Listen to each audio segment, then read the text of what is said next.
The letter arrived like a punch to the gut, its red-stamped eviction notice, screaming fraud louder than a carnival barker. By noon, the whole neighborhood knew Karen and her clipboard cronies were at it again. But this time, they'd picked the wrong house to bully.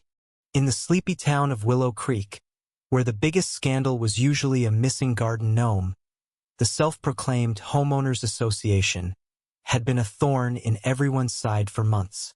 Karen, a wiry woman with a perm as tight as her grip on power, strutted around like she owned the place because, apparently, she thought she did.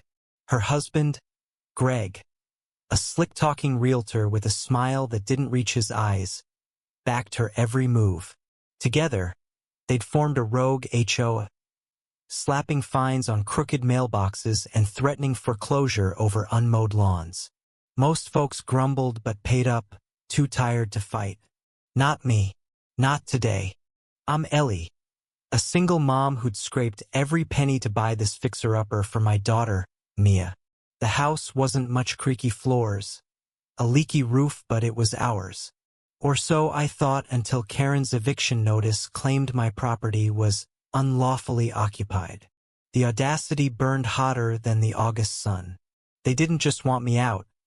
They wanted my home, my refuge, my everything.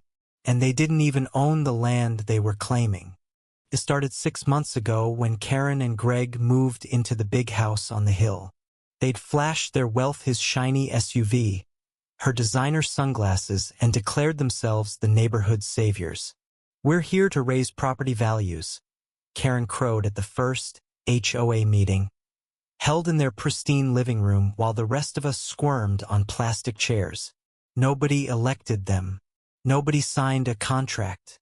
But fear has a way of silencing dissent, and their threats, fines, liens, evictions felt real enough to keep people in line. I'd ignored their nonsense until that letter. Mia, my 8-year-old, found it first, her small hands trembling as she handed it to me. "Are we gonna lose our house, Mommy?" she asked, her voice so small it cracked my heart. I hugged her tight, promising we'd fight. But inside I was terrified. Karen and Greg had power, money, connections, and a knack for making lies sound like gospel. The next morning, I stormed to their doorstep, the notice crumpled in my fist. Karen answered, her smile as fake as her authority. "Ellie, dear, you're late on HOA dues," she purred, clipboard in hand. Greg loomed behind her, arms crossed, his Rolex glinting like a warning. "Duas?" I spat. "You don't own this neighborhood. You don't own my house." Karen's eyes narrowed. "Check the county records, sweetheart. Your deed's invalid. We've got the real title." My stomach dropped. Could they? No. I'd bought this house fair and square from old Mrs. Hargrove's estate. The paperwork was airtight, or so I thought. But doubt crept in, cold and heavy. I needed answers, and I wasn't getting them from these two. I turned to Mrs. Clara, the town's unofficial historian and my neighbor since I moved in. At 78, Clara was sharp as a tack, with a memory longer than the creek that gave our town its name. Over tea in her cluttered kitchen, she listened as I poured out the story. Her eyes darkened when I mentioned the eviction notice. "Those two are con artists," she said, slamming her cup down. "They tried the same scam in Bentonville years ago, forged titles, fake HOAs, got run out of town before they could cash in." Clara's words lit a fire in me. The Karen and Greg were frauds. I'd prove it. But time wasn't on my side. The notice gave me 7 days to vacate, and the county clerk's office was a bureaucratic nightmare. I spent hours digging through records, my eyes burning from microfiche glare. Nothing added up. My deed was registered, but a second documenta forged title listed Greg as the owner. It was clever, almost flawless, but the dates didn't match. They'd slipped up. Armed with evidence, I rallied the neighbors. Most were skeptical, scared of Karen's wrath, but a few stepped up. Clara, of course, and Javier, the mechanic who'd been fined for parking his truck improperly. We planned a showdown at the next HOA meeting, set for Friday at the community center.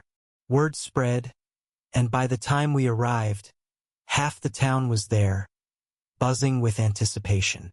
Karen and Greg stood at the front, all smiles, as if they hadn't been caught. I held up the forged title, my voice steady despite the pounding in my chest. You don't own my land. You don't own any of this. You're liars, and we've got proof. The room erupted gasps, whispers, a few cheers. Karen's face twisted, but she recovered fast. This is slander, she shrieked, jabbing a finger at me. You're the fraud, Ellie, squatting on property you can't afford. Greg stepped forward, his voice smooth as oil. Let's all calm down. We have legal documents signed and notarized. Ellie's just confused. He flashed a smile, but it faltered when Clara stood, her frail frame radiating steel. Confused, she said. I called Bentonville. They remember you, Greg. Ran the same scam in 18. Care to explain? The crowd turned hostile. Karen's composure cracked, her voice rising to a screech. You're all ungrateful. We're saving this dump of a town. That was her mistake. The room exploded, neighbors shouting, demanding answers. Javier held up a stack of fines, tearing them to shreds. Someone threw a shoe. Karen and Greg backed toward the door, their empire crumbling. But the real blow came the next day. The county sheriff, tipped off by Clara's contacts, arrested them for fraud and forgery. The forged title was traced to a shady notary they'd paid off. My house was safe, but the victory felt hollow. Karen and Greg had terrorized us for months, preying on our fears, our trust. And for what? A quick buck. They'd never owned a square inch of Willow Creek. As the dust settled, I sat with Mia on our porch, watching the sunset. She hugged me, her small arms a reminder of why I'd fought. But the scars remained. Neighbors who'd paid fines were broke. Trust was shattered. And I couldn't shake the image of Karen's smug face, so sure she'd won. The bitter truth hit hardest. They'd almost gotten away with it. If Clara hadn't remembered, if I hadn't fought, Mia and I would be homeless. Evil doesn't always wear a mask. Sometimes it wears a perm and carries a clipboard. Willow Creek would heal, but it'd take time. For now, we had our home, our community, and a hard-won lesson in standing up. What would you have done? Let fear win or fought for what's yours? Share your thoughts on justice and how far you'd go to protect your home.